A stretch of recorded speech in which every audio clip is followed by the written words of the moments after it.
Greetings, Matthews. This is Mrs. Mounts, and today is our last way of solving for system of equations, and it's called elimination.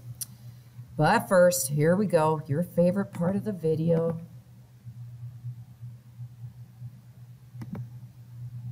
That's pretty good.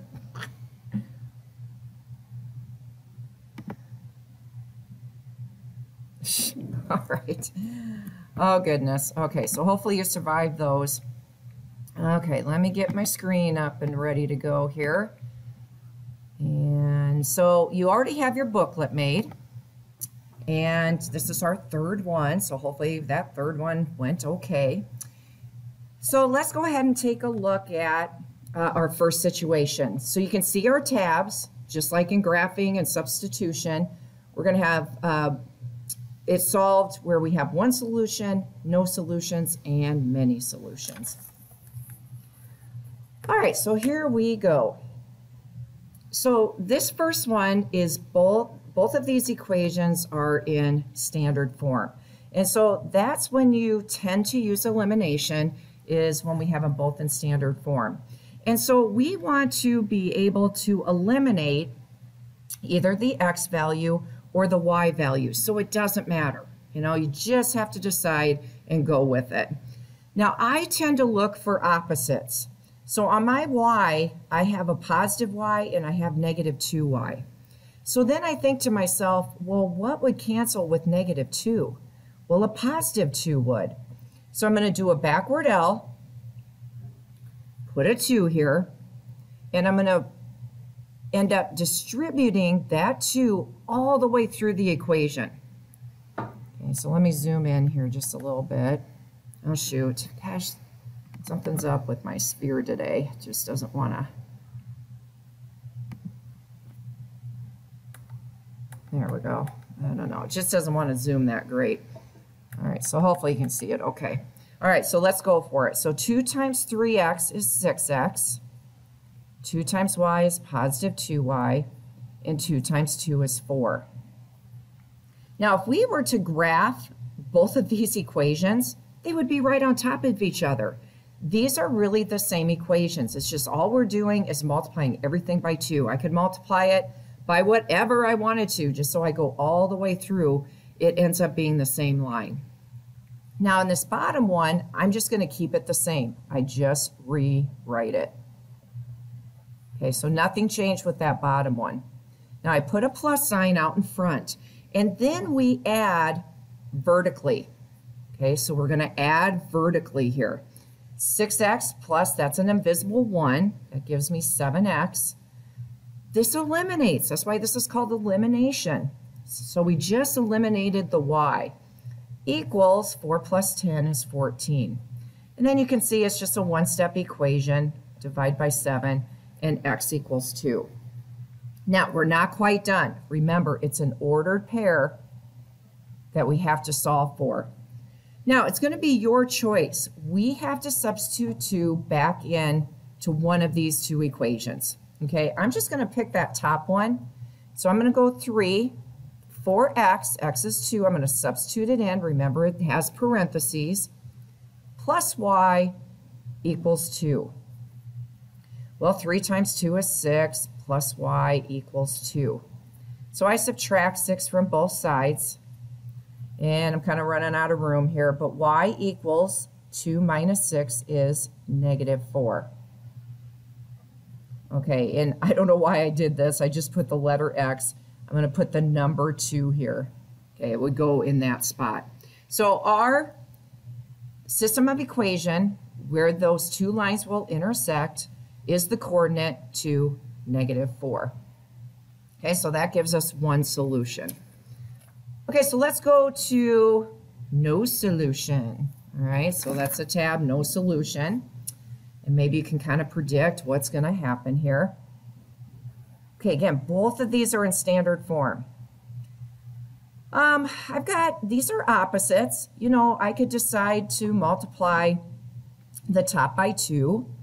I also have opposites on my y.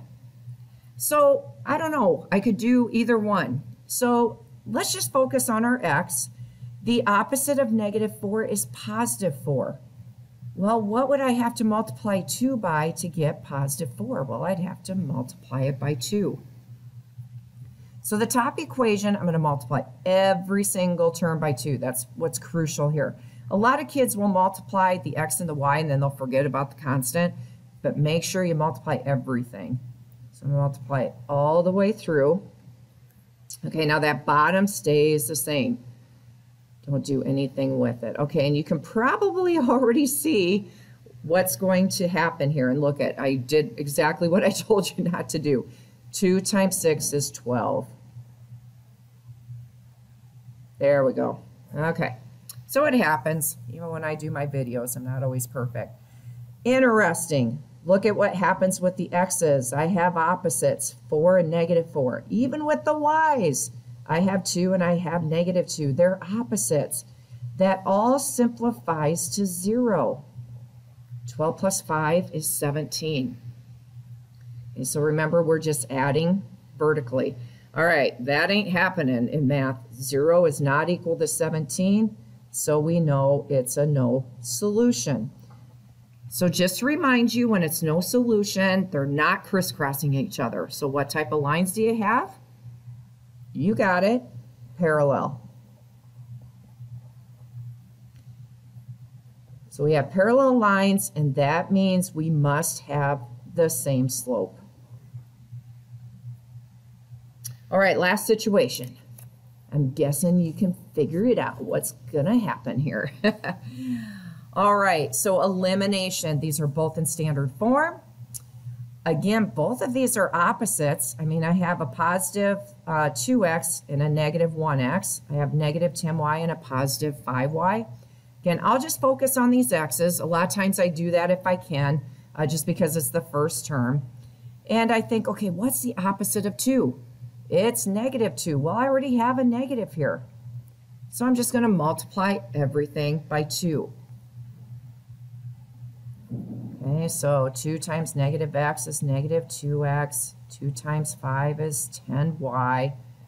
And 2 times -6 is -12. The bottom equation, I just write exactly as is. So we're just changing that one equation so that we can eliminate. All right, so if you ever notice that you do this part and nothing eliminates, then you probably just didn't multiply. Maybe it needs to be the opposite sign. Okay, so that's always a test. Something should eliminate. The variable should eliminate that you were hoping to eliminate there.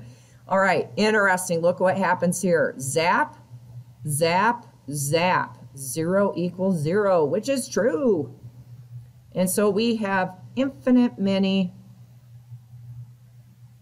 solutions.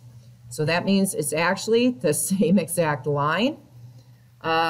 You know, it just doesn't look the same, but you can see once I multiplied everything by 2, they just end up canceling. And if you were to put those into Desmos, they would end up being on top of each other. Now, why is that? Well, if I multiplied everything by its opposite, we would have the same equation there, okay? But what happened is this one's, you know, negative, positive, negative, positive, negative, positive, and so they ended up canceling each other out. All right, so again, wouldn't you love it if everything was just either no solution or many solutions? But again, about 90% of the time, we always have one solution. Every once in a while, we get these other situations. All right, go ahead and glue it in, and we'll start working on some problems.